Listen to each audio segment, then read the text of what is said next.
Stress తగ్గించుకోవడానికి art నేర్చుకుందాం అనుకున్నాను కదా! కానీ నాకు డ్రాయింగ్ రాదు. నేను డ్రా చేయగలనా? చేస్తే నిజంగా స్ట్రెస్ తగ్గుతుందా? అసలు ఎలా డ్రా చేయాలి? ఏం డ్రా చేయాలి? ఎలా స్టార్ట్ చేయాలి? పర్ఫెక్ట్‌గా రావాలి కదా! పర్ఫెక్ట్‌గా డ్రా చేయలేనప్పుడు టైం వేస్ట్ ఎందుకులే అనుకుంటున్నారా? ఆర్ట్ అంటే టాలెంట్ ఉండాలి. మనకెందుకులే అనుకుంటున్నారా? ఇక్కడ మీరు తెలుసుకోవాల్సింది ఆర్ట్ అంటే రిలాక్సేషన్ టూల్ అని మాత్రమే మీరు తెలుసుకోవాలి.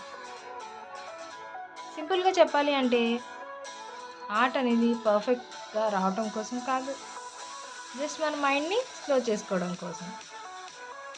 ఇలానే ఒక ఆంటీ నా దగ్గరికొచ్చి నేను స్ట్రెస్ రిలీవ్ కోసం ఆర్ట్ నేర్చుకోవాలనుకుంటున్నాను.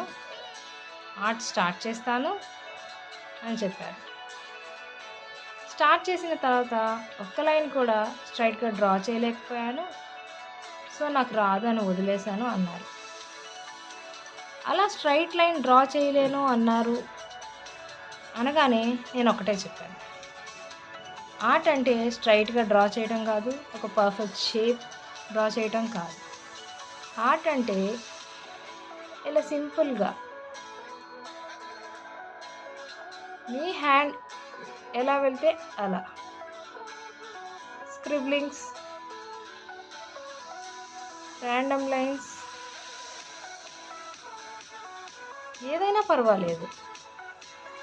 కలర్ఫుల్‌గా అలా చేసినప్పుడు దాన్ని ఎంత బ్యూటిఫుల్‌గా మనం చూపిస్తున్నామో తెలుసుకోగలిగితే ఆర్ట్ అనేది మీకు వస్తుంది. ఎల్డర్స్ అండ్ ఉమెన్ ఇలా ఆర్ట్‌ని ప్రాక్టీస్ చేయండి. అందరూ డ్రా చేసే ర్యాండమ్ లైన్స్ ఒకేలా ఉండవు కదా! ఒక్కొక్కళ్ళు ఒక్కొక్క లైన్స్ డ్రా చేస్తారు. ఎవరి లైన్స్‌తో ఎవరి పర్ఫెక్షన్ వాళ్ళది. ఒకరి దాంతో ఒకరిది మ్యాచ్ అవ్వదు. స్క్రిబ్లింగ్స్ అయినా ఎంత కలర్ఫుల్‌గా ఉన్నాయో చూసారా? మరి కిడ్స్‌కి స్ట్రెస్ ఎలా రిలీవ్ అవుతుంది అని ఆలోచించే పేరెంట్స్ ఫోన్‌కి అడిక్ట్ అయిపోయారు. ఎప్పుడు ఫోన్ స్క్రోల్ చేస్తూనే ఉన్నారు.